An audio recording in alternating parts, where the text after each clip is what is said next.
it's a goal. Who got the assist? Who got the assist?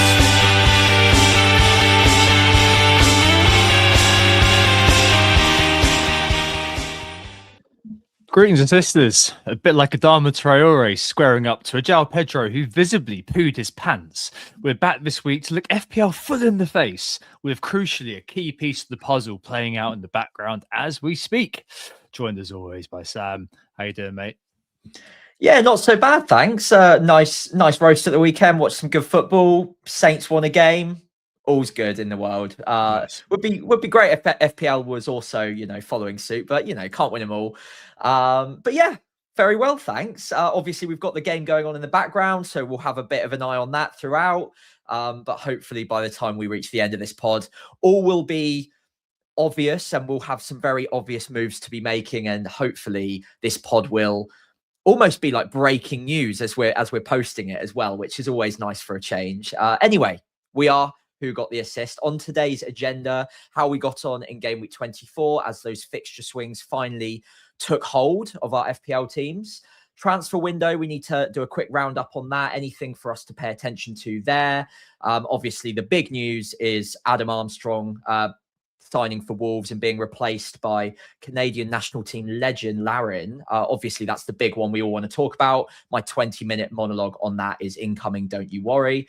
And then, of course, we're going to be looking at some big 50-50 calls in FPL. Tom has got some recent struggles he wants to talk about. I've had a few of my own 50-50 calls that have gone against me as well. So we're going to chat through that and how those kind of decisions can affect decision making and what we can learn moving forward. Form versus fixtures, of course, makes a reappearance alongside 1 week punts and best captains. And if not already obvious from my monologue to begin with, we will kind of be waiting for the result between Arsenal, Chelsea in the background before we both have a bit of a live hot take on what the best moves moving forward are and how that affects our plans going into the next few game weeks. Obviously, the double game week 26 will be locked in the next hour or two. So we'll have plenty of information to work off of there. So it is Tuesday, the 3rd of February, Arsenal-Chelsea on in the background, 0-0 half-time. Not a great watch so far, it must be said. But currently, as it stands, Arsenal will be getting the double game week. With that, shall we take a quick look back at game week 24? Yeah, go on then. Oh, mate, just an incredibly frustrating week again. There's 4 green arrows in a row. They're all very small ones.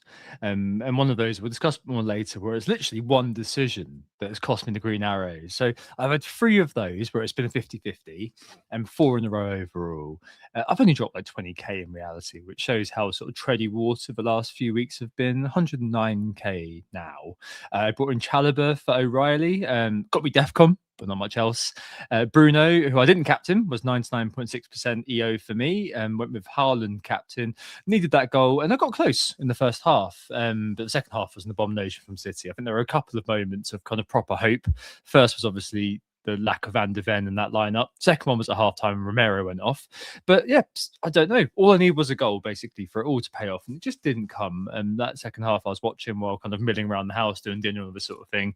And I just didn't really look up once in the second half, apart from for the Slanky goal, which was obviously one of those, which is a lovely Scorpion. Did he mean well? Yeah. Giroud-esque. The real hero for me this week was Ekitike, really. I said last week I was holding Sam and really liked him as an option going forward. The data was good. And I was saying that against what seemed to be the popular sentiment, he had a lot of transfers out last week. I thought Newcastle home would be a good fixture. And so it proved. I mean, obviously, I can't blame people who have gone for Bruno by selling Ekitike. I completely, I think that if that was the calculus, I'd prioritise Bruno. But yeah, I mean, the 13 points was lovely. And all those sales obviously made that better. But yeah, the rest was quite disappointing. So Rice disappointing. He stopped producing since I signed him. Wilson blank, Tarko blank, Thiago blank, Raya and Gabriel clean sheets. But pretty much that was it. Oh, and the Blue Sky solved the did Rodgers get a yellow card thing as well. So one of the lads, Faddy on the Blue Sky, posted an email from FPL Towers. He wrote to them and asked them what had happened to that. And they were saying it was labelled as his an error when in fact the ref carded Janelt. very exciting Monday morning that was. 0 on my bench for me. So yeah, 61 overall, Sam. A few below safety for the 4th time in a row. Not great, not terrible. I'm still in a good spot. But just, I know it sounds trite, but I've got a bit of a sour taste left in my mouth after the last month, after a really good Christmas. I don't seem to be going anywhere for a little while. How about you? Welcome to my world, Tom. It's comfy here on the sofa of purgatory. I'm a little bit further behind you, 281k, so a very small green arrow up about 14k places. Yeah, one of those 50-50 calls did not do me any favors this week. We'll be going into that later. But yeah, 64 points. I did captain Bruno over Haaland in the end. I voiced my opinions on the pod previously, and I carried them through, I suppose. So not much in it.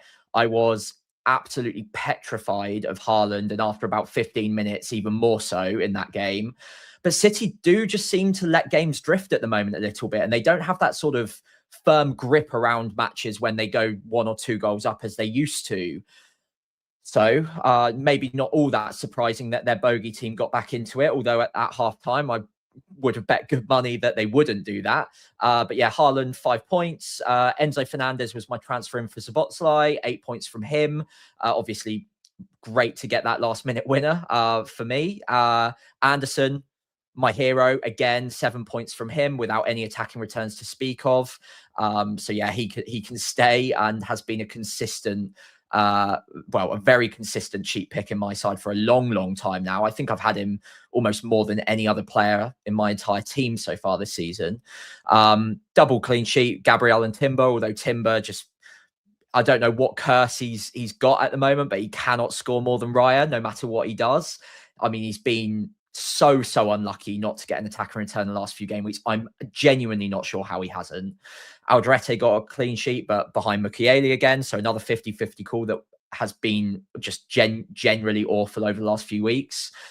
And then that brings me on to the final one, Saka. And yeah, I mean, he was in the starting lineup. What more can you actually do? I mean, I don't know what I've done to deserve this kind of misfortune with this man. He's become more and more differential by the week. I was properly pissed off on Saturday when he didn't start. Yes. I was furious. I had to step away from the matches for quite a while because I've held him for so long. The data's been great. Held him through benchings. It was a great matchup against Leeds. I was really looking forward to that one, especially as differential as he was, and with the potential of a double game week coming, which again, it was my plan for him to be my double game week captain, quite differential over Gabriel, which I think the masses will go towards. And he picks up an injury in the warm-up after being in the starting lineup, and now it looks like he's going to be out for double game week 26 if they get it. Fantastic, Bukayo, fantastic. Anyway, so he sank my bench, and in replacement for him, Anderson with 0 points. So yeah, brilliant. 14k up, 64 points. Fine. It's been 24 game weeks. I still haven't had a really good game week yet. No top 1 million game week rank. It's just very frustrating at the moment. So just need a bit of luck, I suppose. But yeah, Saka's probably a sell. Yeah, absolutely. The news today posted around, wasn't it? And we'll talk about it in 50-50s, of course, is that he's probably going to be missing game week 25 and probably 26 as well. It was kind of due to come back from North London derby. So that is a definite sell, unfortunately. And it's just been really unfortunate in general. I was talking to you the other day, wasn't I? I'm saying that there's a whiff of the Marcus Rashfords about Saka this year. You know, when Rashford used to have one of those years, a year when he was just properly on it, like an absolute FPL must-own. And it always used to come off a year when he hadn't done very well. So he was really dirt cheap. Don't know what it is with Saka. Last year, obviously, kind of injury worries and things like that. There were a couple of 200 club seasons before that, but I don't know what's going on with him at the moment. Obviously, just hoping, praying, wishing that he goes back to kind of the Saka we know and love that he can be. But yeah, I mean, just bloody annoying for me as an Arsenal fan and you as an FPL owner. And I was not surprised that you needed just a moment because you'd been so patient with him that you did not see that reward. And we will come on to that definitely in a little bit in the 50-50 section. So yeah, yesterday, transfer deadline day, I've got to admit, I was not particularly glued to it, just because it was not the most exciting transfer deadline day in the world. I suppose the main drama, Sam, was the Mateta saga, as we were fated to call it. He had this knee injury, the same one that Munoz did, apparently. Munoz did get the surgery, but Mateta didn't, and that seems to have poo-pooed his move to Milan, which seems to be the dream move for him. Regardless, though, Strand Larsen is in at Palace at 6.1 million. JLS certainly putting his hand up as a serviceable FPL option. I got to wonder if Palace is one shot at staying in the league. But I mean, overall, a serviceable FPL striker and Premier League striker, I think. And the next three, especially, could be one to watch. I mean, we'll see if Mateta gets reintegrated. I'm sure, given the fact that he, seems to harbour dreams of playing in Italy in Serie A, that it might take him a couple of days to get over it. And James on Planet reminded me of what we were saying in pre-season on today on their transfer deadline thing, and that Strand Larsen's conversion rate last year was pretty damn good, wasn't it? So yeah, one to watch, I think, at that price. Potentially, maybe a short-term pump for some if you really want to go for it. Well, I mean, the saga was very interesting. Obviously, it wasn't for any fault of Palace that the deal went through. It was obviously the medical that he didn't pass. It does seem to be therefore the case that possibly it might take him a week or two to get back in. I don't think you can go with Strand Larsen, though. I think by the time you get to the really good fixtures in a couple of weeks, I think it's Burnley followed by Wolves 26-27. I wouldn't be surprised if Mateta's back in. I just don't think you can rely on the minutes. I did actually own Strand Larsen at the start of the season because of last season's conversion, and I think he hit 14 Premier League goals in a struggling Wolves side. So we know he's got it in him, but he'll be back up for Mateta for now. And then I would expect Mateta to be off in the summer. So Strand Larsen probably takes the starting spot from that point on, and the rest of the season is probably just going to be back up. So it's not often I come on the pod and say don't go there, but I wouldn't go there. It's a good price, but only if Mateta is properly injured. Otherwise, the minutes for both players, to be honest, are just not going to be good enough. Yeah, I mean, I do think that it's kind of, you've seen the script so many times with a player like Mateta, as you kind of referenced there, that he'll play out the rest of the season and his head won't really be there, but that you can't bank on either player. It's just the next three being quite good. I think if we do come around to it and there's a double for Palace somewhere, then maybe this will crop up again, but I'd be more inclined to be looking at Ismaila Sarr at the moment, and we'll also speak about Munoz in form versus fixture. Up next, and not quite a transfer, but Sarr, not Ismaila, the other one, coming back to Chelsea. He's in as a 4.5 million defender in the game. Interestingly, he was Rossigneur's man at Strasbourg. Rossigneur is on record calling him his son, which is very strange. Proper kind of David Brent briefcase wanker stuff from Rossigneur, but there you go. And I suppose the biggest impact might be already seen tonight in how Chelsea have set up. So there were a lot of some suggestions on social media that he is a bit of a trusted lieutenant of Rossigneur's. A decent piece by Liam Twomey in The Athletic today on this, Sarr's background, motivations and potential, lots of the good stuff, and then bombs himself and Van Dijk and all this sort of thing. I just wonder whether we might kind of see something happen. So tonight they're playing free at the back, Chelsea, which was Rossigneur's favoured formation at Strasbourg, and Sarr was the central centre back in that formation. And I don't know. I wonder if that could have a bit of an insight, on a bit of an impact. On Chelsea. I don't know. People, I did see some suggestions that Chalobah should be worried, etc., etc. It's far too early for that. But yeah, it could be interesting. And if the formation tonight sticks, I said to you earlier on, a friend of the pod, Jay on Blue Sky, could be a visionary by owning Cucurella early if this formation sticks. Because it'd be really cool to have a left wing back like that if he does go with this free at the back sort of thing. Yeah, I mean, maybe one that could have a bit of a knock on later on. I'm not saying he himself probably is an FPL pickup, but maybe there could be some long-term kind of impacts, because Chalobah at the moment is playing the central centre back. If this guy is trusted by Rossigneur, maybe there is a knock on for that. Yeah, I think the knock on for me will be more tactical flexibility in the new system. I think you want to have the the players in situ and in the squad that you trust anyway. So obviously him bringing him back to the Premier League, knows him well, knows he can play that central role in a back five. That's brilliant. And it gives him the options to adjust between a back four, back five, depending on the opponent. So I don't think that Sarr himself is likely to be a great pick unless they stick with a back five week in, week out. And I was saying to you before via WhatsApp beforehand, I feel like it's probably situational against certain opponents. I don't think it will be a consistent formation that they stick to week in, week out.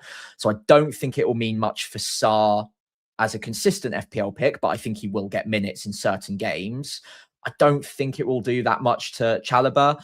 Obviously, if they do more often than not lean into a back five and they start favouring it, then the wing backs become more interesting, probably on the left-hand side more than the right, because Reece James just cannot be trusted for consistent minutes. But in the minutes that he does play, right wing back suits him quite well, and Gusto therefore probably gets a reduction in minutes too. So yeah, I think it's an interesting one, more of a from a tactical point of view for Chelsea than it is necessarily for FPL. But if they stick with it, even against weaker opponents, so let's say they do it this weekend against Wolves, followed by Leeds, followed by Burnley, then things get quite interesting. But until I see it against a team where they're expected to dominate possession, I'm not that interested yet. Agreed. But the player you are very interested in isn't Angel or Angel. I'm not sure which one you go for. He's English, isn't he? So Angel Gomez. He becomes the 94th Gomez at Wolves, minus 90. It's the fourth one there. Who's a 5.0 million midfielder in FPL. Not a midfielder though. Adam Armstrong, who's a 5.5 million forward, signed for 7 million, I believe it was, from your side, Saints, and I guess probably emblematic of the fact that Wolves are gearing up for the Championship next year. Very much so. I mean, he's a brilliant, fantastic Championship operator, one of the best goal scorers the Championship seen in quite a long time. He's never, ever been able to make the step up to the Premier League. So I'm interested to see whether he just consistently starts, gets 90 minutes for Wolves to bed him in ahead of next season. If he does, he might be on penalties. I probably wouldn't go there. But if they do get a double in 26 and he is getting 90 minutes, oh, here we go. I'm just saying, if he comes in at 5.5 and he's on penalties, might not be the craziest idea in the world. But yeah, I mean, not much interest. Wolves have got themselves a great Championship striker there. I'm annoyed as a Saints fan to let him go because he's one of the Championship's top goal scorers this season so far. He needed a new challenge, and yeah, he might be briefly interesting in 26 if they get a double and he goes straight in. Otherwise, nah. Yeah, I mean, that is absolutely fair enough. I just love to see love to see it. If you bought Adam Armstrong, that's like the proper, nostalgia bit. But no, it is, yeah, 5.5. I mean, why not? But there's Tolu there as well, isn't there? Amongst other things, and obviously Mane as well. I think mostly we'll speak about later. And Huang. We'll speak about later on, but I think with Wolves, I think that actually the best option might be just not bother. I've cut a few more here that I think I'm going to have to.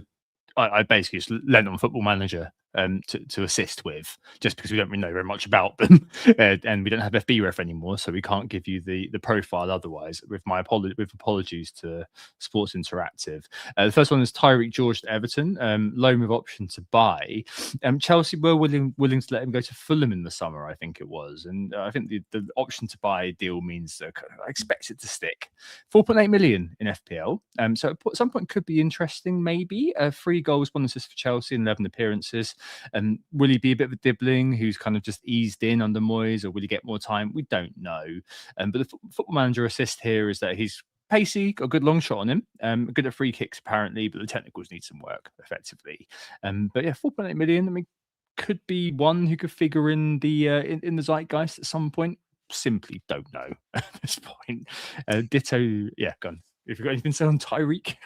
I don't think so. No, I think for these 3, we can probably skim over them fairly quickly without wasting too much time. I mean, George, like clearly there's talent there. We've actually seen him in the Premier League and in a Chelsea shirt before, obviously. So a little bit more knowledge on him than the next two.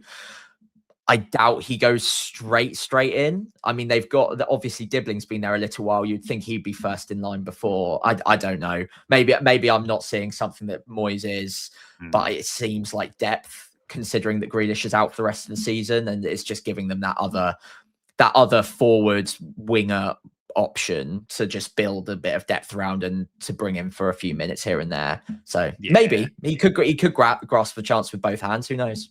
Yeah, we'll see. But I think people are kind of be like, oh, they paid all this money for him. He's surely going to start. Well, I mean, let's just point in Tyler Dibbling immediately. But they paid loads of money for this guy. He's not started. Lucas Nets to Forest, just £2 million. He was run down his contract at Gladbach, which is why they got him so cheap. In at 4.5 million on the game. Left back, so direct competition for Neco Williams, who's been posted out there since Einar's returned to the team. Einar was really good a couple of years ago in FPL, wasn't he? Under Nuno. He was like one of those kind of secret rank destroyers who every week just seemed to get 7 or 8 points and just boot you if you hadn't done very well. Highly thought of at Gladbach. He should start the next game actually because Neco Williams is suspended. A great save this weekend. It's worth noting versus Palace. They started, I think over 100 games actually for Gladbach in the Bundesliga. Good solid fullback, basically Nets. Good cross on him, decent pace and stamina according to Foot Manager. But I think the real one I'm actually really interested in for Sam is Foot Manager legend Lorenzo Luca. Absolute beast on the game. I mentioned him a couple of weeks ago or last week maybe. 6'7", great physicals, the kind of striker who ends up kind of leading the line for someone like Arsenal or Liverpool actually on Football Manager. I'm just fascinated to see how that goes in real life because he's been like so many of like my all conquering teams of Football Manager as the main man. It's so cool to see him like appear. I hope he doesn't, never meet your hero sort of thing. I'd be really upset if a bit like Simone Zaza, he just turns out as being a bit rubbish in the Premier League. It could happen. You never know. Well, yeah, I mean, I'm exactly the same. A couple of seasons ago on Football Manager, before the year skip, I had him in like you say, an all-conquering Southampton team alongside Mateus Cunha of all people, and they were both up in the top echelons of Premier League goal scorers in my imaginary universe. So yeah, interested to see how he does. It often doesn't work out quite as you plan it, but yeah, maybe it could be an interesting one throughout the season. Obviously, Chris Wood just doesn't look likely to get back in anytime soon, and they need someone of that kind of frame to hold the ball up as well. And he's got a bit about that. So yeah, interesting, but hasn't really picked up too many minutes just yet. Get him on. Get him on, exactly. No FPL relevance whatsoever, but a 5.5. I mean, if this was the start of the season, much like somebody I know buying Adam Armstrong, I would be very interested in that. Just as like a why. Can we stop that now? I'm not buying Adam Armstrong. You're buying was that triple captain Adam Armstrong? Is that? Oh, triple captain. Now I'm interested. Yeah. Anyway, and the last one, Angulo, a 5.0 mid to Sunderland, 6 goals, 7 assists for Anderlecht this year so far. Decent Foot Manager, good pace, good passing him, solid dribbling ability. Not too dissimilar from a Dinger actually, if you compare them like for like on Foot Manager. But I think it helps with depth, an interesting sort of pickup and a replacement for a Dinger. Yeah, true. Outside of that. Jacquet won for next year and went to Liverpool, heavily linked to Chelsea before he did go to Liverpool. We'll see if he's pants or not. Blink 182 fans. Elsewhere, a few others that have come in throughout the course of this window that we've kind of mentioned, but just because we're kind of waiting for this result to happen, might as well just mention here. Oh, Cole Palmer's on, as is Esteval. Let's see how that goes. Conor Gallagher to Spurs. Your man Ward-Prowse to Burnley, Sam. Oscar Bob to Fulham as a first 5.1 million Oscar Bob. And Fulham are becoming a proper sort of second favourite club for me. Maybe through being friends with friend of the pod James Stevenson, but lots of hungry players, mainly from the big sides. And obviously the Panna Prince, Iwobi and Smith Rowe being there really helps. But yeah, I mean, a few interesting pickups. I feel like Oscar Bob's, the fact that City have let him go may mean that those injuries have wreaked havoc a little bit potentially on his potential, but I think Ryan should be really kind of exciting. There's a 100 million release clause in that deal allegedly. At 5.5 looks really exciting versus Wolves and could be one who could feature an awful lot for Bournemouth going forward.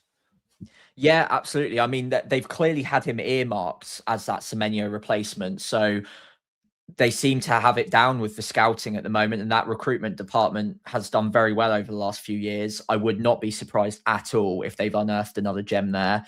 So yeah, give it a little bit of time. Obviously came off the bench for his first outing, did well. Love to see him from the start, see whether or not he's got the stamina to go for the full 90. It's a physical league. It will be very demanding for him, but he's young, as has been talked about quite a lot. He's got bags of energy.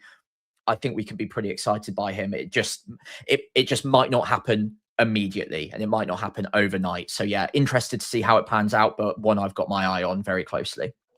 Yeah, could, as Zulu the best said in the chat, be an absolute monster. Yeah, one of those. I think what you're looking for most transfer windows is that sort of unknown quantity to come in.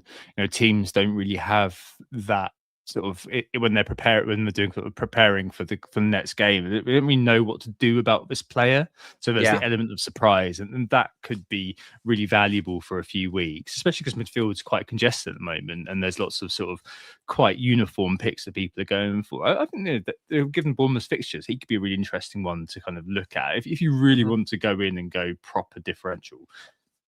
Could be fine, Elsewhere, Pascal Gross, absolute legend of the game, famous for getting 3 bonus points in the 2-0 loss to Man United once. Back to Brighton at 5.5, scored this weekend, of course. And Brian Gruder, surprisingly, went back to the Bundesliga with Red Bull Leipzig for some game time, which meant that Matt O'Reilly, who is Danish, came back from his loan at Marseille to cover a little bit. He was on penalties. I think he took a penalty in the first game this season, Matt O'Reilly. So again, I'm not saying go there right now at all. And at Aston Villa, a bit of a DeLorean sort of thing going on at Villa. David Luiz and Tammy Abraham are going back. I remember doing a prospects in the prospects on Tammy Abraham way back when.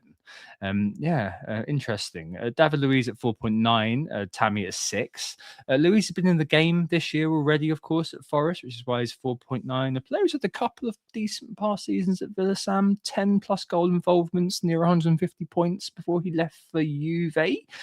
Could be okay to DEFCON here and there, maybe. I mean, he's not hit it this year, but I think he was playing predominantly under Ange. Not entirely sure, though. Yeah, I mean, he's been he's had his own problems with injury this season as well, struggled to stay fit. So I don't think we can really mark him down for too much of what he's actually done for a struggling Forest side under Ange mostly this season. We know that he's got it in him to be a half decent FPL pick. The DEFCONs might help a little bit. I think he hit 8 in his second Villa debut this weekend past. Interestingly, pretty high up on the bonus without really doing all too much. So that might be one to monitor. He's a great player. I rate him really highly. I think a lot of people are assuming that he'll step straight back in on penalties. I'm not quite so sold on that myself. It might happen. He's in the running, but a lot can happen in a year and a half. And I do wonder if in that time, someone like Morgan Rogers, and bias is included here because I own him, but I do have a sneaky gut feeling that he's taken a bit of a step up as the lead character in that Villa dressing room. And I would not be shocked if, when it came to it, given that Luiz has been away a little while, they both have a look at each other. It's like, yeah, okay, you're the guy now. It's Morgan's turn. It's definitely possible that Luiz does take the next one. I'm not going to deny that, but I don't think it's as clear cut as it would have been if he had been here this whole time. Things can change in a year and a half. It's just not clear for me just yet. So holding out a bit of hope there. But yeah, at 4.9, good value. If he consistently stays fit, gets 90 minutes, gets a few DEFCONs and bonus points here and there, yeah, he's a decent pickup at that price. Yeah, absolutely. All right. But I think that kind of the main winners of this transfer window, just making 2 fairly straightforward transfers in terms of, football meta, as it were, and plugging gaps and all this sort of thing. Man City, and in FPL wise, there's an impact. And they're the most probably impactful signings that we've seen, which is Semenyo and Gahey both joining. They're sensible, oven-ready signings for City. I think Gahey's like 5.2, Semenyo 7.8ish, and they're both featuring, aren't they, Sam? And in the FPL templates we discussed last week, and you got to think that both of them are going to play a role in our FPL fates going forward. I feel like kind of all of these have all had a bit of a I've cited Football Manager. I've been looking at the Athletic for some profiling articles. We've been sort of being like, oh, if there's a double, there could be some interest. But for these fellas, they are immediately players that we've got to consider, and immediately players that we've got to be mindful of when it comes to week. If you don't own, what they could possibly do. Yeah, I mean, the ownership's decent on both of them. I think it doesn't help, though, the non-owners that they were popular picks in their own right at their old clubs. So that sort of dead team ownership has remained quite high. Semenyo's ownership has just stayed at around 50% and consistently hovered around that, even when he was moving between Bournemouth and Man City, which is extremely worrying for any minutes he does get at Man City. You might look at him and think it's quite a lot of money for a non-penalty taker. Is he guaranteed to start every match? But every match he does start, and if he does get on that City first team in that starting 11, he's got a decent chance of returning in any given game week, and he's gotten off to a good start as well. So it's a painful one for anyone not going there, and it does just play on your mind a little bit. I think it almost exaggerates how good a pick he is in my mind, knowing that the ownership is quite dangerous. And I have to try and consistently remind myself that although he is a good pick, he's far from an essential pick now. I think he was a better pick at Bournemouth. The minutes are more secure. The penalties are there. I think he's more talismanic at Bournemouth as well. At Man City, great start, not denying that. The minutes so far have been very good. But Foden's minutes were almost locked in for 19 game weeks, and now look at him. And it does just happen. And I've said it, I think, 5 times on this podcast this season about different Man City midfielders. It doesn't take much for Pep to change his mind, and we've seen it to just as good FPL picks and just as good players as Semenyo.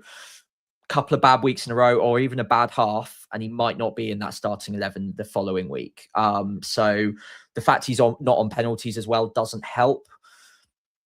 Yeah, and there's obviously going to be that blank game week in game week 31 as well, most likely. Obviously, we'll find out that for sure next by tomorrow night even. So, yeah, look, I'm not rejecting him as a pick. Far from it. He's obviously decent value for money. He's in a great attack, but far from essential. Same goes for Gahey. Decent pick, interesting price. He will be nailed, you would think, much more so than Semenyo. But yeah, I'm not massively sold on either of them just yet. I like them both. I'm just not there on essential yet. Yeah, I'm the same. I mean, we did have as well the certainty or near certainty that Semenyo would be kind of playing, especially around the Champions League. I think every club can make 3 changes to the squad, can't they? So you'd imagine that Semenyo does go into the Champions League squad for City and become sort of more regulation, sort of will he get minutes, will he not sort of pick. I don't know what the deal is with some injuries, but I mean, we'll see when we get there. Given the fact that they've got obviously the semi-finals tomorrow against Newcastle, straight away into Liverpool after that. Yeah, I think we're at a time now where his minutes aren't as unimpeachable as they were. Gahey's definitely will be, and at 5.2, if City are able to find some semblance of defensive solidity, at 5.2, that could be a steal. I mean, at 4.5, it was a bloody steal for Palace, wasn't it, at the start of the year that we both missed? Interesting that City is still second for XGC according to Understat. Good knows what that's going to be in reality. But yeah, I mean, overall, underwhelming, wasn't it, from an FPL perspective? I'm really sorry that we've kind of gone through all of these. I hope it was interesting. But from an FPL perspective, dear me, I'm not exactly run into any of these players, all kind of like, oh, it could be. And I don't know. I just kind of think that maybe Sarr, and as you said, the tactical flexibility that could inject into Chelsea could be the one that has the main sort of impact, really, from deadline day. Players wise, it's got to be the City boys, but yeah, I don't know. Could be cool if Rayan does come through though. Yeah, I hope so. I think Ryan could be really interesting. Just might take a couple of game weeks to get there. But yeah, I don't think he's far off. All right, let's go on to 50-50-50s then. One of those things that I always struggle to say properly. But yeah, and enduringly, the most frustrating part of FPL for me, Sam. I just feel like I don't know. I just feel like it annoys me more than anything else. A lot of this is why I'm always the guy who's just like, yeah, my bench can be absolute trash apart from one player. Like my ideal setup is to have a 4.5 million defender first bench, and then a trash midfielder or third forward, and then and kind of a 4.0 million defender. That's my ideal bench where I don't really worry about it and think about it. But the last 3 weeks has been a bit tricky for me. So in 22, I had O'Reilly on the pitch away at Man United. I decided to bench Tarko because I own Rodgers as well. That was a -9 outcome. 23, so week before last, Chow, I played him against Villa, and I benched Anderson. And obviously there was League Gate then, so I'm going to let myself off that one, but another -7 outcome. And then last week, I 50-50'd and got that one wrong as well. I did say to you, I was kind of trying to stick to my guns a little bit with Haaland, but don't know, it was more of a 50-50 than I let on, shall we say. And I lost out for 10 points, obviously, Haaland versus Bruno. And I think what's really annoying, basically, is I've had a 25k drop, which is nothing to worry about, and my rank's okay, and it feels very trite for me to talk about. When we get on to obviously what's happened to you, you're going to be like, well, Tom, that's all very sad and all. Anyway, here's me and my sad life. But yeah, I would be about 40k now if I'd gotten those 3 decisions right. And it's just annoying. Like when you lose out, regardless of what your rank is, when you get these 50-50s wrong, it is so flipping frustrating. I mean, there's always the positive part of it where people are kind of always say, oh, I've benched this player, but I'm glad he's in my team, which always feels a bit like a sop to me, when people are kind of just trying to make themselves feel better. And I suppose there's the idea that the fact you're so close to glory means there are going to be ones that go your way that maybe don't dwell on as much, because humans do tend to dwell on failure and not really on success so much. And maybe I've had a few 50-50s this season I've gotten right that I've just forgotten about. But the last 3 weeks have been really, really bloody frustrating, but not as frustrating as you before we get onto the analysis of what the hell we do to optimize. I mean, yeah, there has been that one, hasn't there, in game week 23 that seems to, obviously there's League Gate, which is a bit of a contextual thing, which you can let yourself off for a little bit. But given how things have kind of transpired since, I can't help but sympathise with you. I mean, I think I wouldn't even have Saka versus Ekatike specifically in 23 as a 50-50. I think that was more like an 80-20 that has just really conspired against me. I think it was such an obvious move to get rid of Ekatike ahead of Saka. Obviously, results have varied. But Ekatike wasn't even a guarantee to start in game week 23. I had 10 minutes to react on that news, and Saka was my favourite captain in game week 23 if Haaland was out, and I knew he'd start. So there was just no way I was going to sell Saka ahead of Ekatike, especially ahead of an impending double game week as well. This is before any injury news, of course. So that for me isn't even a 50-50. That's like an 80-20 that, the 20% can still win. So that's quite annoying. I think the Ekatike bit for me goes further back than that, where I've just swung between Ekatike and Thiago at exactly the wrong time for about 10 game weeks in a row now. So I've owned one or the other. I owned Thiago for like 5 blanks in a row, accumulating less than 1 XG in total across those 5. Bought Ekatike for fantastic fixtures after back-to-back braces. He then goes on a run of scoring none in the next 4 or 5, getting injured, missing out half the time. In that time, Thiago has some tougher games, scores 5 and 2. Then I reverse it back to obviously get to keep Bukayo Saka, to afford Bruno, more importantly. And knowing that Thiago has some good fixtures around the corner, and Thiago's blanked a couple of times in a row. Ekatike did miss out the first game, but then the second game came back against Newcastle and has braced. So I've missed something like 10, 11 goals between them over that time. I've hit none.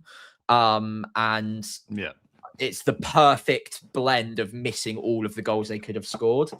On top of that as well, I think the other 50-50 I should note specifically to this week, which would be the difference between a 300k rank and a 200k rank, because it's a 9-point difference, which is the difference between my rank and 200k right now, is Kelleher versus Dubravka. And that felt like a real 50-50.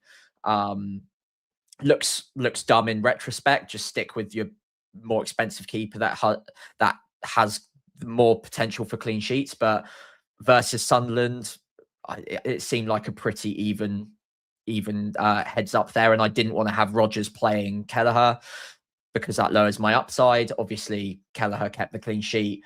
I think 5 saves. They were quite unlucky not to score. Obviously, the ball did go out of play, but that was like 30 seconds before the goal, so it could have easily stood. I'm not saying it should have, by the way, before anyone gets up in arms about that. I know the rules. But yeah, lots of 50-50s like that have gone against me. But I think, just rounding off my point before I ramble on too long, I think you hit on a really important point there at the end of what you were saying, which is, as human beings, we are hardwired to really dwell on the 50-50s that don't go our way. And I think it's very easy to chalk them off as misfortune. Whereas the things that do go our way, we do tend to forget immediately. And I think that's partly because you just think, oh, well, I was always going to do that. It was the right call. So the 50-50 decisions that have gone my way, I've almost instantly forgotten. And I've just, in the back of my mind, said, yeah, good decision making, Sam. Really well done. 50-50, but I made the right call there. I'm great at this game. The 50-50s that go against me, which I've just listed, and I could probably think of 20 more if I really wanted to, I have them down as bad luck, when actually in both scenarios, whether it went well or badly, I think it's a bit of a mixture of both. There might be good and bad decision making in both elements of that. And it's very important to remain neutral about how much luck and how much skill there is in FPL. And there is undoubtedly a blend with all of these 50-50 decisions you can make. I think the most important thing you can do is be consistent with the logic you apply when making the decision. If you can stick strong with the logic every single week, and you play it with the same thinking process, and you apply the same rules to the decisions going in, then coming out of it, you should end up with a 50-50 result more often than not. And you can put that down to your decision making more than luck. And that's something I'm trying to remember, even in the bad times, that it does balance out. You just have to be consistent with your decisions. Yeah, no, I think you're probably right. And I think that, as I was saying earlier on, the fact you're so close to glory means that there's always going to be these ones that are going to go your way. I did have a look into this just because I had time on the train home, which stopped outside Blackheath, and I was just sat there for a bit. And there's a really interesting idea, a quote: "The disappointment is the gap between expectation and reality." There's idea of this kind of disappointment gap, and actually, it's kind of maybe a bit of a false dichotomy really there, because okay, you're going to be happy if one thing happens, and if you're going to be unhappy if the other thing happens. And I think the reality is somewhere somewhere in the middle. Oh, how wanky is that? Yes, because as I've said, long-term listeners and watchers will know, I've said for many years, was the decision, it's not so much is the decision right or wrong, but are you happy with the decision you made? And I think it's, if you're not happy with the decision you made, I think Leakgate is one where I wasn't happy with the decisions that I made. Obviously, we did get fairly fortunate with Haaland coming on but not doing anything that week. If he hadn't come on, then suddenly, potentially things could have gone a completely different way. It's just when you are in a situation when you've got a 50-50 and you're sat there on the Saturday morning still bifurcating over two potential options, that is the worst thing. So that is why this week I was trying on Saturday morning, as I said to you, just be offline for the last sort of hour and not be looking at social media, because that could sway me one way or the other. And I was kind of okay with it. And I think that, it's kind of some of it's kind of recognizing the fact that there's that kind of greed that you see other people getting those points that you want to get as well for obvious reasons. Like, look at it and I just say, well, I'm 10 points down now because of the outcome of this week. But equally, I could manufacture it that 7 or 8 weeks ago that I'm sure I had an opportunity somewhere to buy Mukiele and be 9 points better off this week than another player that I own. But that didn't feature in my thinking on Monday night. It was kind of like, well, whatever happens here happens because there's nothing I can do about it. I don't own any of these players and I had no route to get to these players. And I could have kind of created that sort of false path for myself from A to B. But really, that wouldn't have been anything which would have helped me. So it was kind of quite good to just be like, well, acceptance is key in some ways. That you can't alter every decision. That kind of illusion of control thing, and there's an idea that what gives you meaning is not kind of one event in FPL, but a willingness to kind of just roll with the punches. I think that's what's more important, and just as you said, not kind of reacting too strongly one way or the other, making sure you're consistent and just trying to, I suppose, not go on tilt. Perhaps. I mean, you speak about that an awful lot, don't you? And I think that's really key for me. Like, I try to be more pricey when I'm pissed off. There's only been kind of one decision this year, especially because I'm on no hit strategy, where I made that move really early, which was moving Saka out for Rice, which seems to have gone all right. But that could so easily have gone the other way, and I could be here kind of moaning that I'd sold Saka for Rice all those weeks ago, and Saka suddenly gone on an absolute tear because the underlying data was there, Yeah, and it's important to note that action versus inaction is a decision in itself, right? It's that is another 50-50 that can go right or wrong, and it's important not to say one or the other is the right way of playing. I think it is more about, again, being consistent with the way that you think through those decisions. You were active in that call, and I think more often than not that actually works in your favor, whereas I probably skew a little bit more cautious and inactive versus you, who are a bit more proactive immediately. I think your instincts take flight quite quickly. Mine take a little bit longer to like brew under the surface before I get to a deadline. In the quick turnarounds, that benefits you. Whereas after a day or two before the next deadline comes, I find myself like, I don't know if I'm quite ready with my decision making yet, and I can be left in the dust a little bit. And maybe that's why I have stagnated over the Christmas period a little bit. And I did so last year too. So it's something that I'm considering as a weakness in my gameplay, that I'm not instinctive enough and decisive enough in those moments. But I do think it's very important to know yourself as an FPL manager and know that you shouldn't really change your style within a season or week to week, because then you do leave yourself open to those 50-50 calls going against you in a string. And all of a sudden you start chasing your tail. Like, I'm going to use a different logic to how I'm making my transfers this week. And then the following week, then the following week. And if it keeps going against me, I keep almost doubling down and finding new ways of messing it all up. So yeah, I'm trying to be consistent within each season, and then maybe analyzing my decision making at the end of the season, and seeing where it all comes out. But you only really know whether the cake's any good if you leave it baking in the oven long enough. And so far, we're 24 game weeks in, it's still raw. We don't know whether the decision making process is good yet. We need the full season to know whether or not you've made a pretty good cake by the end of it. Sorry, that's a terrible metaphor, or maybe it's a great one. That poor cake has just been absolutely tortured at the moment, isn't it? Yeah, it's going to be delicious one day. yeah, salmonella from the egg first. No, I think you're right, and I think that we've seen really good managers this year really struggling despite keeping to the same process. We both mentioned that Praz is not having the best season in the world, but any other year he's done very well. And what do we chalk that down to? Do we chalk that down to individual error, potentially, if we base it on outcome? If you are just kind of resulting, as the idea that Annie Duke put forward many years ago, outcome bias that we've spoken about, where we judge decisions by their outcome rather than the process, then sure, absolutely. And I think there's definitely a thought process which could be attributed to a certain style of thinking, to put it politely, that outcome is king. and I do understand that a lot.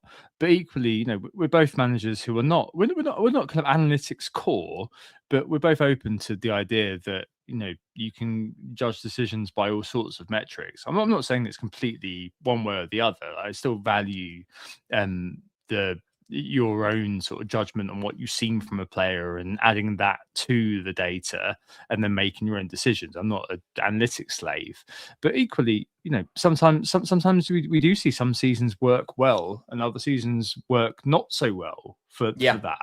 And this year it does feel like it's been a bit resistant to, I don't know, it's not quite resistant to predictability, because there's lots of FPL managers doing well who are of an analytics bent. It's just been that throughout certain sort of micro decisions, it's not quite worked out. But macro, I think, year to year, it's fine. And I suppose that's the enduring challenge for us as longer term FPL managers, perhaps, to kind of keep refining that process, reacting to the season, as Ross put it, be a dynamic and adaptive manager, and then take that forward. I'm never going to be saying that optimizing 50/50 is what you do is you just defer to review as your ultimate arbiter.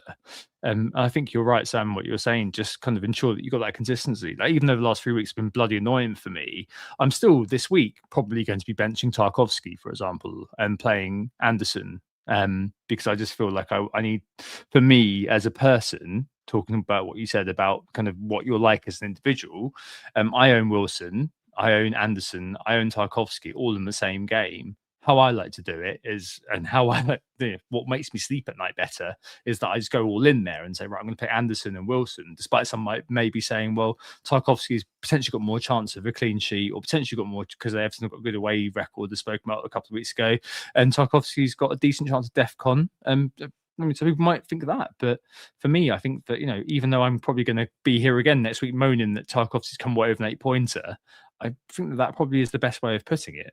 Or best way of doing it, I guess, and that kind of adheres best to how I am as a person. Sorry, we've gone very philosophical here, haven't we? But hopefully it's useful.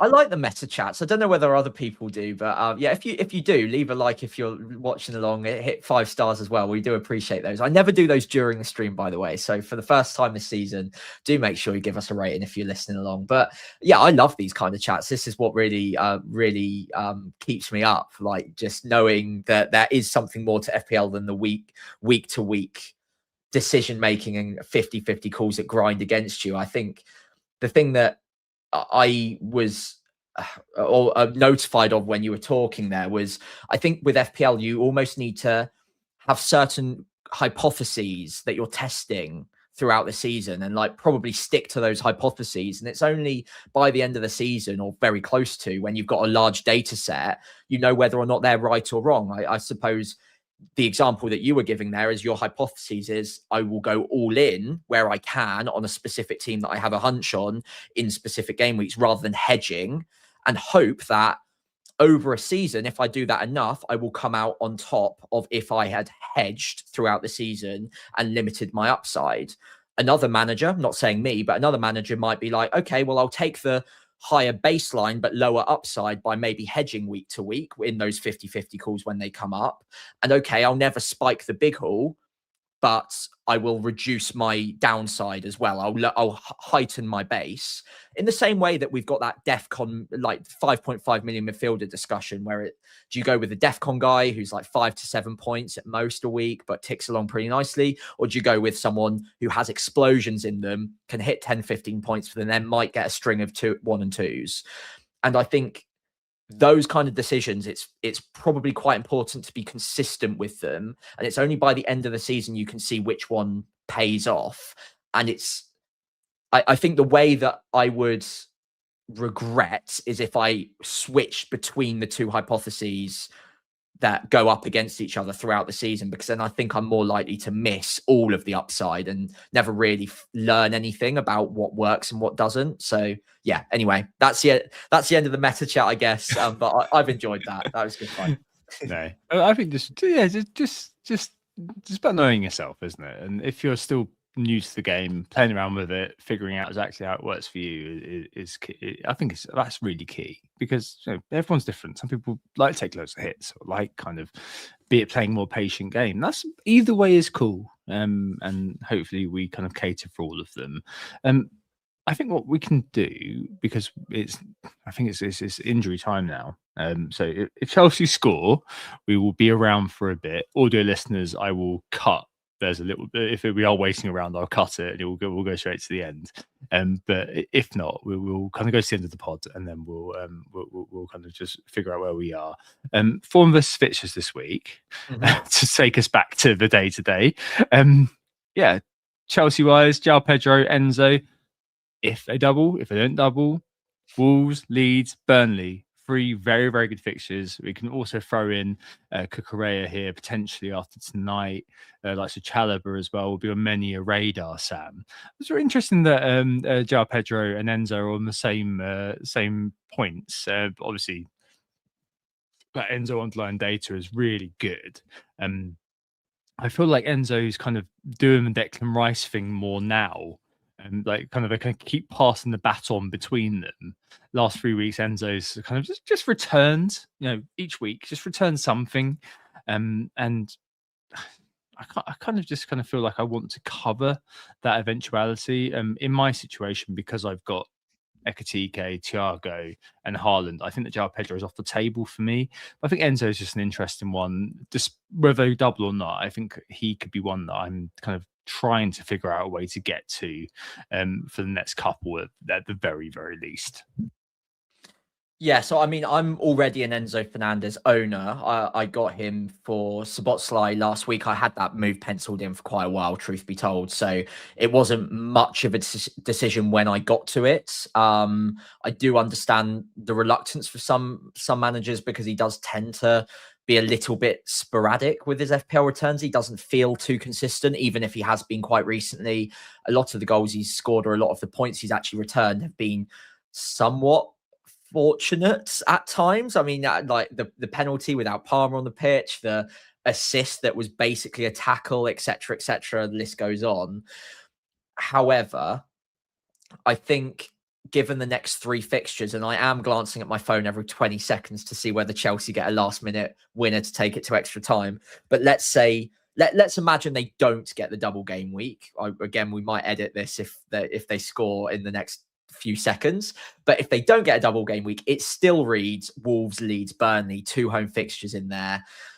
And I mean, before the match, there were quotes coming out that were basically implying that he is a fitness monster. He's got a different level of physicality to anyone else in the Chelsea team.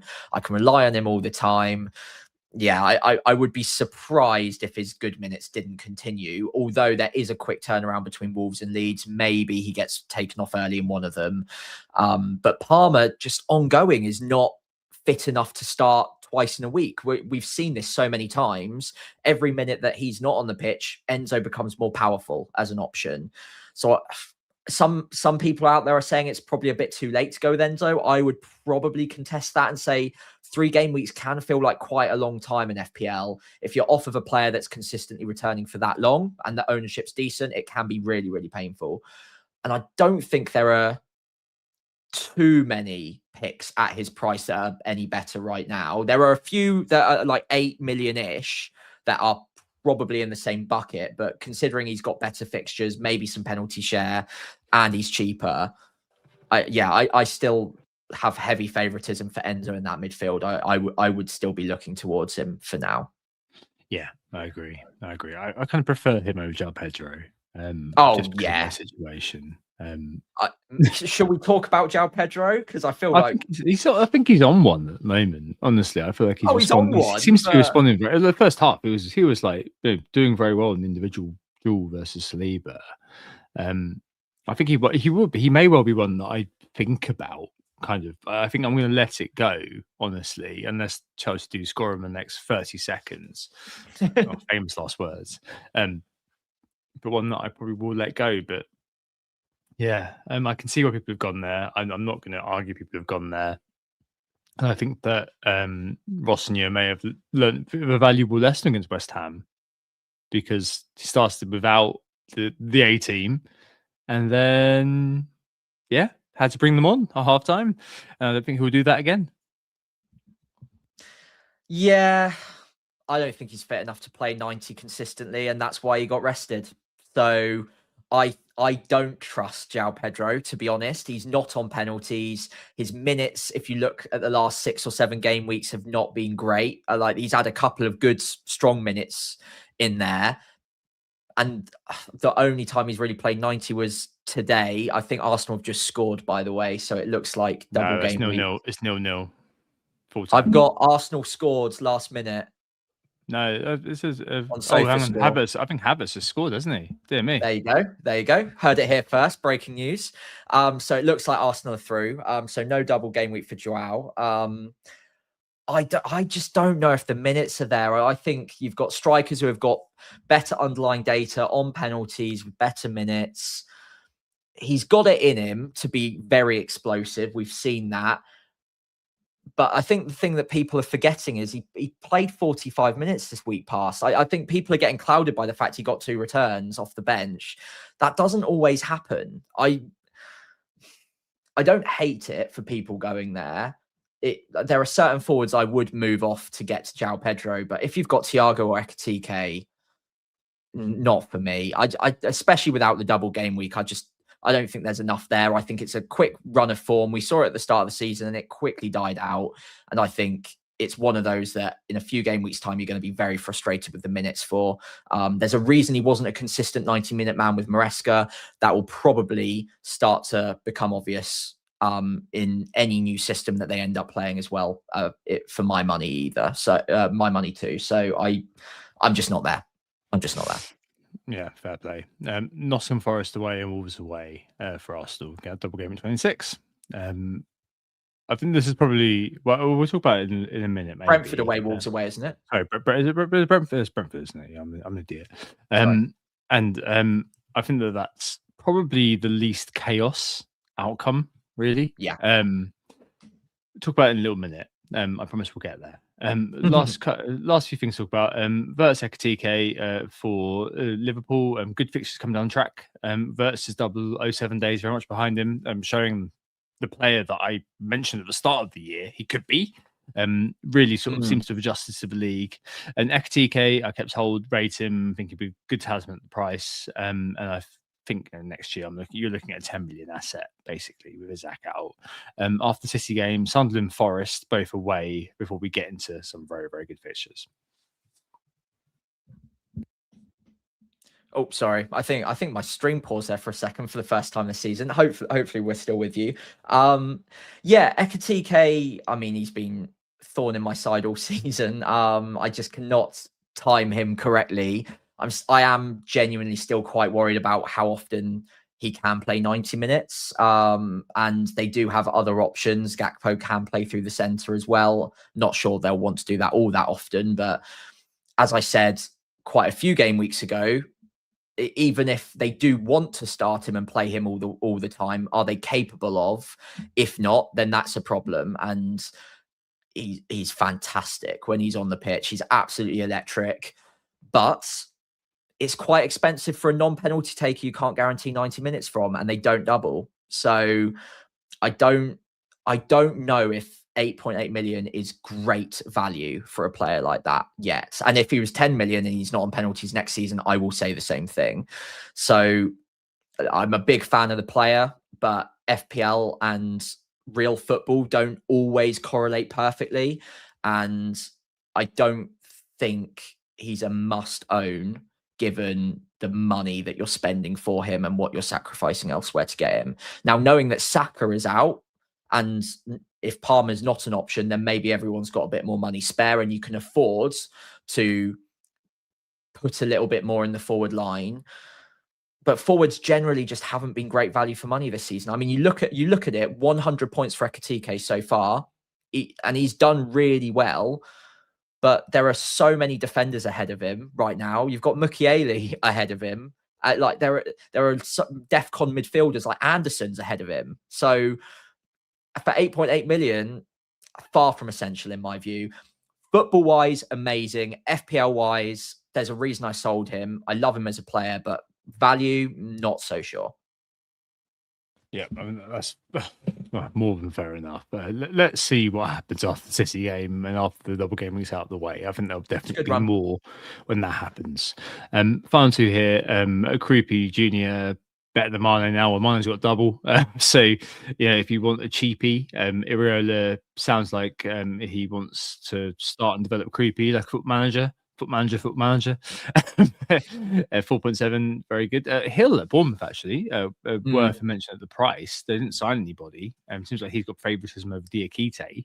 3.9 with decent defcons. Worth a look if you want a cheap defender. Yeah, okay. And then, yeah, maybe we'll come on. I think maybe it's worth kind of spending a bit more time on Palace here, or at least one player, which is Munoz. Some interest in the meta in Munoz with Bryson at home and certainly 26-27. We've discussed this, haven't we, offline? And you're really interested in potentially looking at Munoz, and I'm kind of a bit more like, well, I think that his ceiling is obviously I know what the player offers, but I feel like without the clean sheets, the ceiling is just low. You know, I don't know. I just I'm a little bit happy. I'm happy to let that go, Sam. Especially because of the Palace, I feel like their whole season's going to basically just evolve into Conference League, and they've got that playoff against Zrinjski, which is something I've never said before in my life. But a Bosnian team who are currently second in the Premier League of Bosnia and Herzegovina. Could be a tough game, to be fair. I think I am a bit more keen on him than you are, to be fair. I actually really like 26-27. I think there are clean sheets in there. Burnley and Wolves don't score many goals. I know Palace are on the downturn. I know they haven't been great recently, but Glasner's a good manager. They haven't lost as many players as you might think. Like Gahey's gone, that will affect them, but they've still got Mateta up there. They've still got Munoz. They've still got Sarr. They've brought in a couple of players as well for depth. Obviously, Wharton's still in there as well. I don't think it's all that bad. I think it's slightly been overblown how much has really happened there. And Munoz, not even that long ago. I think the reason that people have kind of not been talking about him too long is because it was a little bit longer ago when he scored all of his points, but he was on a tear earlier on this season alongside Gabriel. Having both of them was the differential. I don't think it will take much. I think one goal against Brighton and everyone steams towards him for game week 26. So I don't think it will take much. And right now, this is exactly when I would be interested in him because it's good fixtures and nobody wants him. And that's exactly why I do, because I'm chasing a little bit and he does have the potential for a 17-pointer. Not many defenders do consistently. He could easily end the season with 5, 6, 7 goals. If I get a couple of them in this run, then I am absolutely flying. So if no one else goes there, it makes me more interested as long as he can stay fit. And it looks like his injury concerns are past him. So yeah, I am really, really interested, especially because I haven't gone with Chalobah. If I'd gone with Chalobah, I wouldn't be going there. Yeah. But I've got that space. So I think it is situation dependent. I wouldn't be ripping apart your team if you've got double Arsenal, Chalobah, and a Newcastle defender or whatever. If you've got a space for it, I think it's a beautiful little differential, and I plan on attacking it. Well said. Speaking of players who could get a 17-pointer, I think let's quickly speak about who's doubling in 26 and properly talk about it. So yeah, Arsenal with Brentford and Wolves away. So this is not the chaos outcome. If it was the chaos outcome, I think we may see a few sort of switcheroos in the template. But as it stands, it feels like what you have, you hold. Even if you're a Raya owner, what you have, you probably hold. I'm a Raya owner. I've got a precious little plan to get off Raya. But I suppose, Sam, the big question really, speaking of that 17-pointer haul, is, as I posted in the chat earlier on, Gabriel triple captain, game week 26. Is that the thing? I kind of think that there could be an opportunity for me to go there. I think that might be what I do. And I don't think I'd be too worried about going there, actually, too. Just because the floor is fairly high, right? Or is that dumb? Is there somewhere in this pricey, sexy spreadsheet where you're just like, no, this is an error. You can't be looking at this, Tom. You're an idiot. No, I mean it's not an error by any means. It's an option and a good one. Triple captain in any double game week should always be on the radar, especially in a small double game week where there aren't too many opportunities for using a bigger, more powerful chip like a free hit or a bench boost, etc. Because you're not going to have a bench full of double game weekers. So bench boost isn't going to be that powerful in game week 26. There might be certain ways of making it look really good, but triple captain's the easy one. And it does get that chip out of the way for later on in the season where you do have the bigger double game weeks to worry about and maneuver between, where you do want things like the free hit for the blank, the bigger double with bench boost, etc., etc. So yeah, it's a good opportunity, and I think triple captain decision this season for those looking to target a double will be 26 on Arsenal, maybe Mane, or maybe Adam Armstrong even. No, I joke. Please don't take that seriously. Then also you could look at game week 36, 37 for a double game week as well. It looks like 33 is going to be the big double at the moment. It could be 36, but one of those two will be the smaller one. That's the other place where you might want to use the triple captain, but we don't know who's going to even double in those game weeks yet. So it's kind of going with what you know. Two decent away fixtures for Arsenal. They're a great defense. You can't really go with Saka now, unfortunately. Could have had a repeat of my last year triple captaincy failure if I did.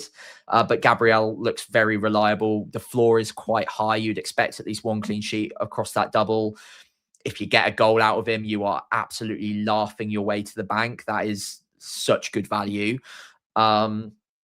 I don't think I'm quite there on triple captaining yet, though, myself. But I'm not a million miles off. I might need to have a look ahead and see if I can try and forecast where else I might prefer it. So that end of season sort of double would be the one, wouldn't it? I guess. Where I think so. Yeah. Yeah. Okay. Interesting. I think let's see how that goes. I don't know. I think I'd be all right doing it. I think it would be. Oh, it's certainly all right. Yeah.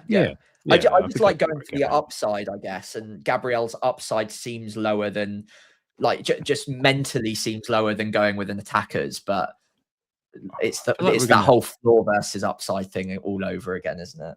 I feel like we might end up with like a defender over 100% EO on that week, which is probably going to be a bit of a bit of a novelty in FPL world. But I think that could be really cool. I mean, I was there. I'm buying a T-shirt for saying I was there at that point. I think that kind of throws into sharp relief your question about Saka as well. So obviously one pick, but I guess the obvious pick for you is to go to Declan Rice. Question, I suppose, I'd pose to you is the role that Havertz is playing and how that sort of impacts Rice. Like, does that mean that you end up with a player who, as we've seen in the last few weeks, potentially has his sort of routes to points slightly diminished? Or is that kind of basically what I'm saying is Raya / Timber and Gabriel and Rice. That just feels like such an underwhelming triple, doesn't it, for a double game week almost? Like there's no sort of fun zone stuff going on there. I know that friend of the pod FPL Nobby is kind of all over buying in, for example, Madueke. He's got a decent, HGI per 90, 0.5, 0.6, something like that.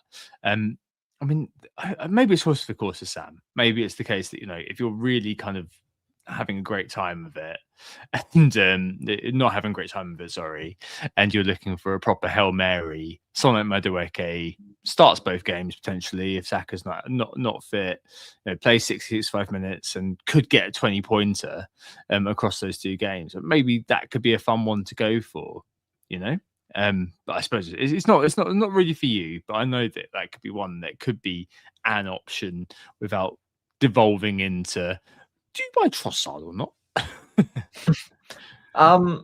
I actually weirdly think that Trossard's probably a better pick than Madueke, to be honest. I don't really have much faith in Madueke as a pick.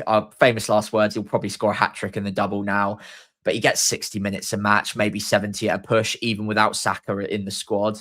That's not a great sign to me, and he's not got a great record for returns this season either, whereas at least with Trossard, even on limited minutes, you kind of back him to get the odd goal, more direct, more involved in the final third. I think Madueke hangs wide a little bit too much for my liking as well. Yeah, I mean, again, I don't want to completely rule him out because I'm looking for that Arsenal midfielder now by the looks of it. And I know the reports are that the hope is Saka's back by Spurs.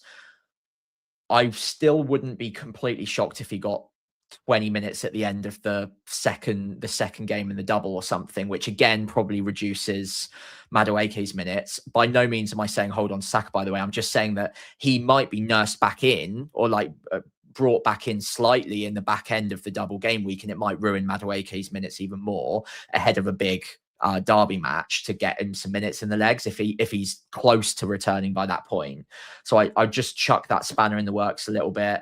Madueke would have probably been the player starting against Wigan if Saka was fit.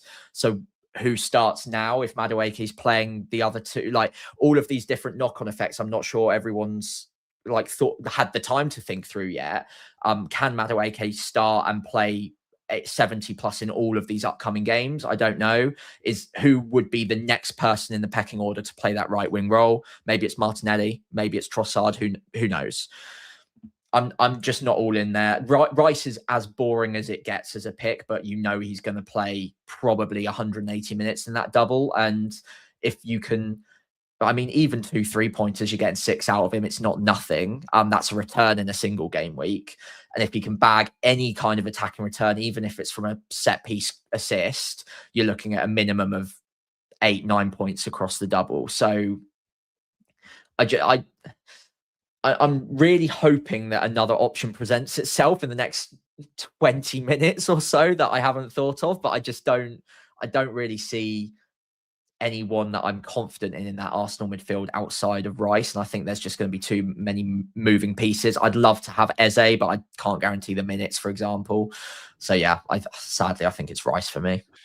Yeah, it's just not triple captainable, maybe. I mean, if you look at the kind of acceptability of triple captaincy, it kind of feels like you kind of oddly, like you almost value or at least think that there's better XG for Gabriel, which sounds preposterous almost. But I don't know. It feels like it could be a thing. I feel like it's definitely kind of been penciled in as a triple captain week by a lot of people. But I'm interested. I don't know. I'm interested in what you said earlier on that maybe it's not the be all and end all, and that there's going to be another opportunity. I feel like if Saka was fit, then I think that there'd be a rush to get him in. I definitely, with someone like Madueke, you're going to get the X starts over the 2 games. You'll get kind of 130, 140 minutes.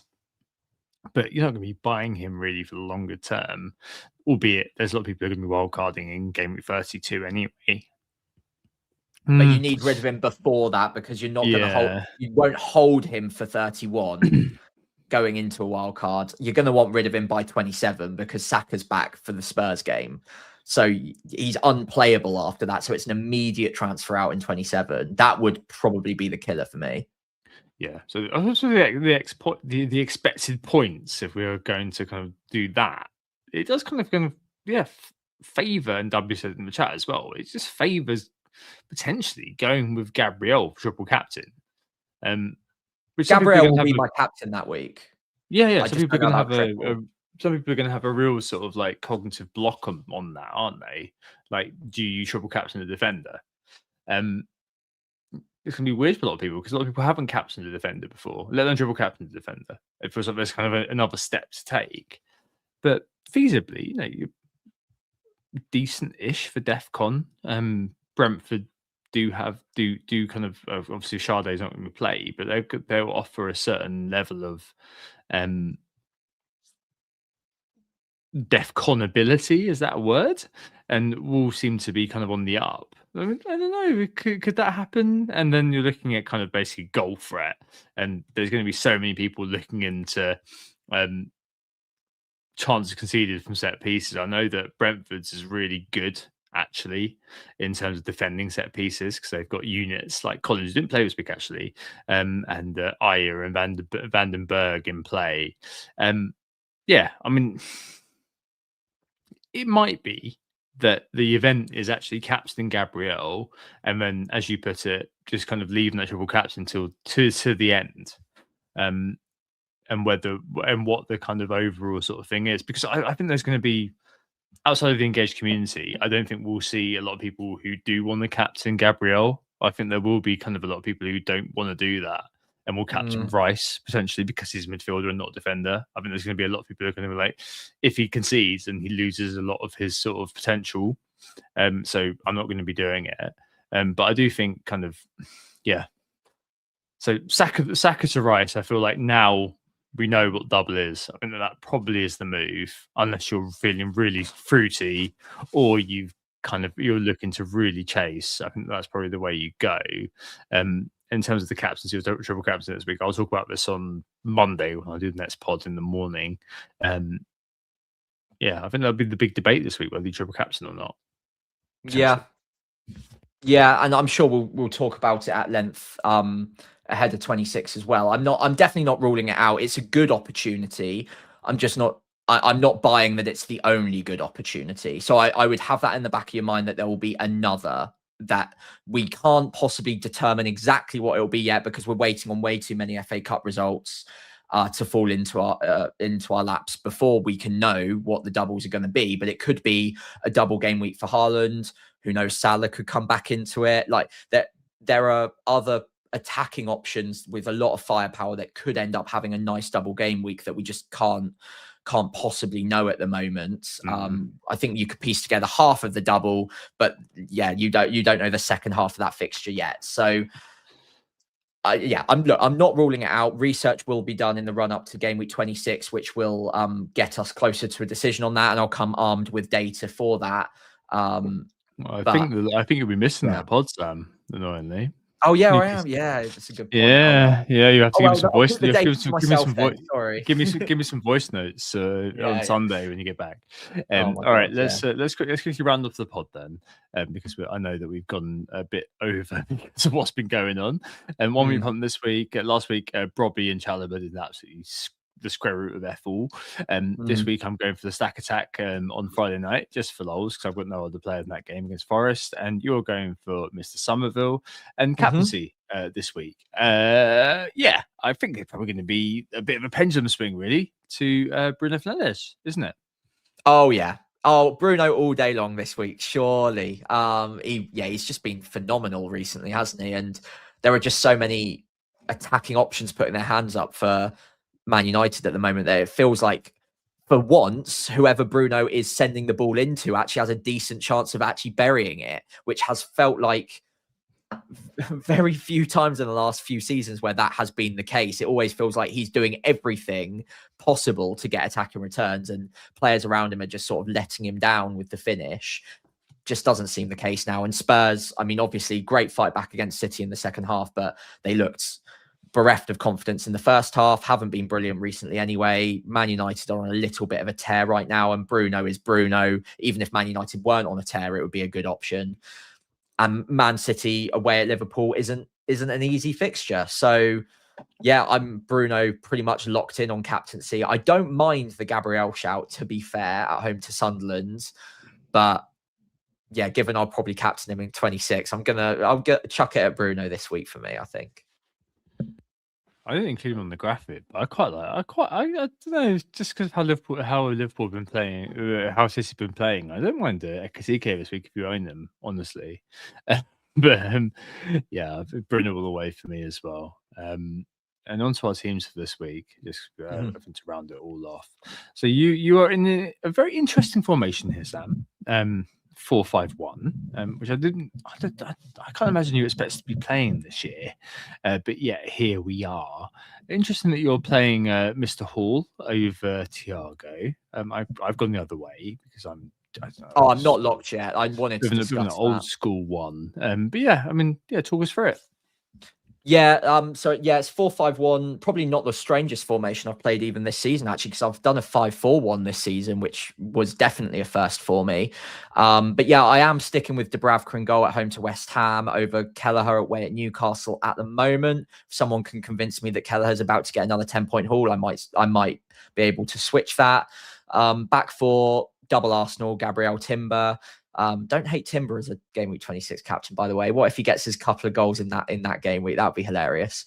Anderson at home to Everton, Hall at home to Brentford right now. I'll come on to that in a minute. Midfield of other Anderson, Rodgers, Saka currently will probably become Rice, to be honest. Just keep it simple. Although I would consider leaving it a week, maybe, and making a decision next week on the Arsenal, maybe taking Saka to Mbermo or Semenyo over someone else, and then leaving myself open to maybe triple Arsenal defence or go for Rice from another midfielder pick at that point instead. So, yeah, maybe some more thinking needs to be done there, because getting that decision right may not just be as simple as Saka to Rice, although it does seem like the obvious one on paper. But I could do a 2-week switch across to triple defence, and rather than triple captaining an Arsenal defender, I could just have triple defence as well. But anyway, I digress. Bruno Fernandes captain, Enzo Fernandez in there, and Haaland up top away at Liverpool. My big decision right now, aside from who I transfer Saka to, will be I need to start 2 of Hall, Anderson, that's the Nottingham Forest Anderson, and Thiago. Naturally, I don't want the head-to-head of Thiago versus Hall. In the screenshot, I've got Hall starting. I'm starting to think that maybe Thiago, just back the penalty taker, is a saying I usually try to hold close to my decision-making. And right now I'm backing Hall because it's a home fixture. But Thiago, it seems like the kind of game he could quite easily return in and otherwise punish me, as per earlier this season. So yeah, maybe I should just back the penalty taker on that. I think Elliot Anderson is probably a start, although I don't massively hate just starting both Hall and Thiago, hedging and having Anderson first bench. But if I'm going with the consistent logic of earlier on in the pod, then maybe I should go all in one way or the other on Newcastle versus Brentford. Any quick preferences on that before we move on to your team? I don't mind if you were to just play Thiago, bench Saka this week, have Alderete sub 1. It obviously does leave you open to a bit of bench shenanigans because we've got the midweek games and there might be some sort of rest and rotation. But given your team, I don't see that really happening. Kind of think that you just keep it simple, as you said.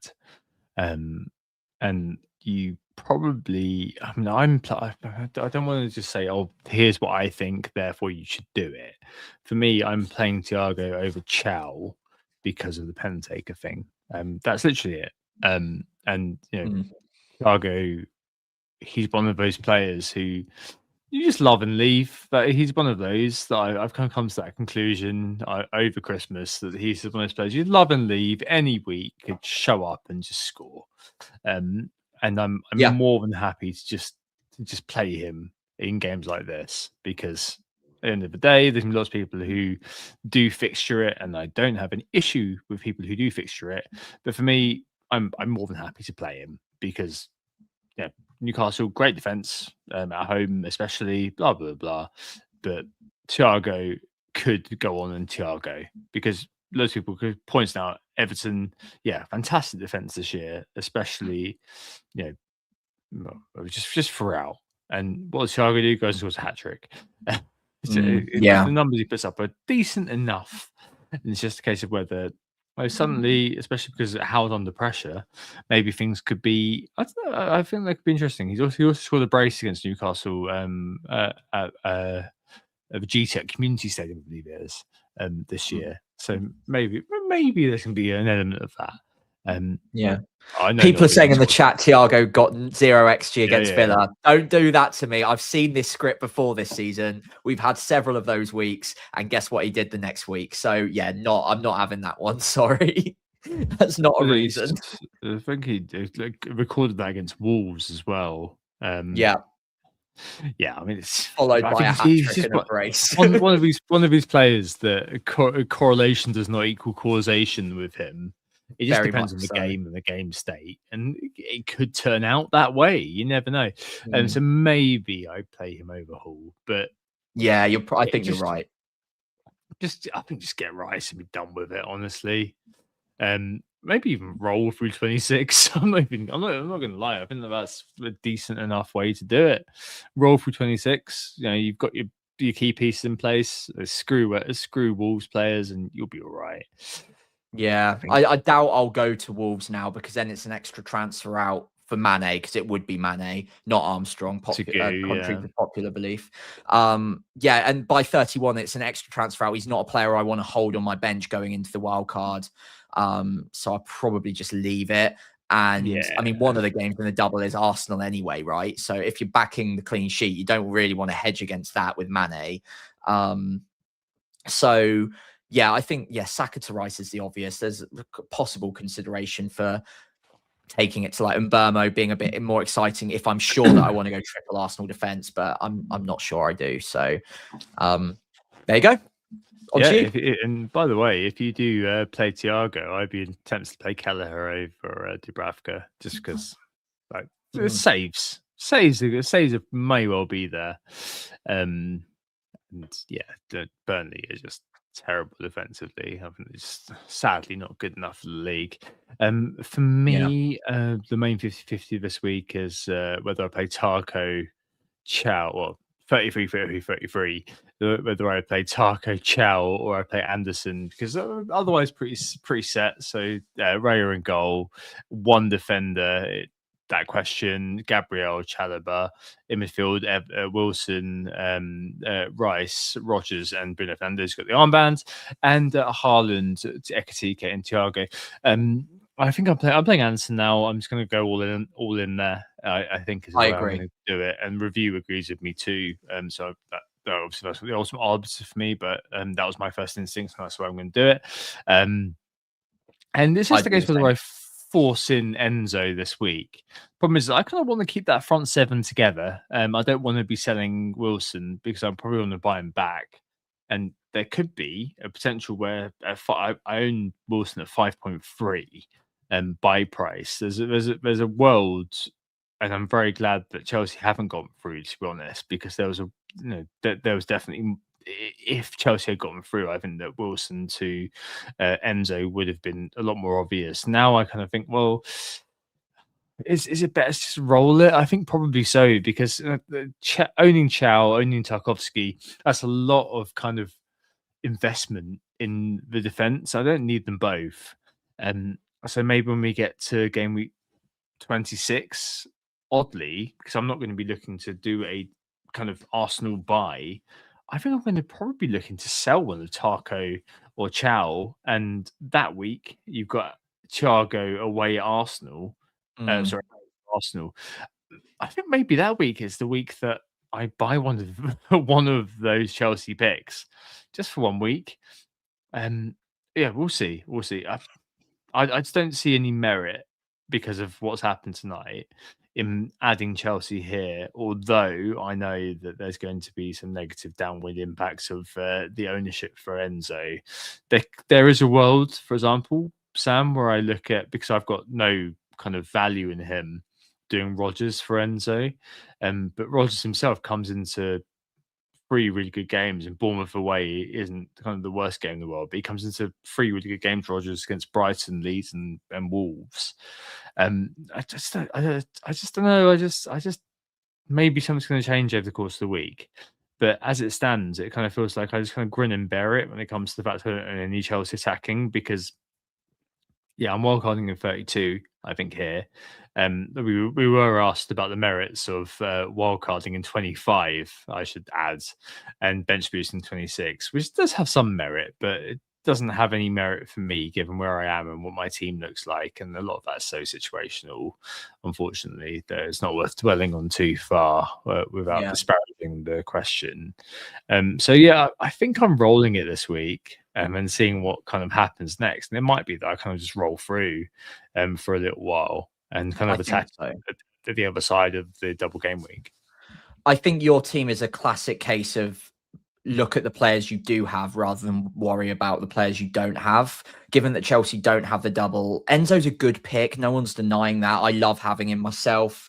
Same goes for Semenyo and Burmo, Verts. But your midfield four right now stands up against them easily. Like Everton at home for Wilson, absolutely fine. Good pick right now. Wouldn't be rushing to sell him by any means. In fact, I'm potentially looking at buying him in a couple of game weeks once Enzo's fixtures dry up. Rice obviously hold. Rodgers has a bit of the Thiago about him where you just hold him and he'll tick along quite nicely. And Bruno Fernandes is Bruno Fernandes. I wouldn't be selling any of them for Enzo. Enzo's a good pick, but he's not way better than any of these players, considering he doesn't have a double. I think you're absolutely fine to roll this one. You've got plenty of cover on your bench as well. I think you're in a pretty much ideal position this week to roll the transfer, get to next week with a bit more information and an extra transfer in hand. You can maybe downgrade a defender. You can maybe get a little bit funky by moving across to a Crystal Palace defender if you fancied it at the time. I get the feeling you don't, but it's a possibility. I genuinely wouldn't do anything. I know the Chelsea fixtures are good, but you got Chalobah. I don't think the picks that you're going after, João Pedro, Enzo, Palmer, are that much better than any of the 7 you've got in your front line anyway. I would just leave it. Yeah, all and right. I think you've got the Fulham call correct. Start Anderson.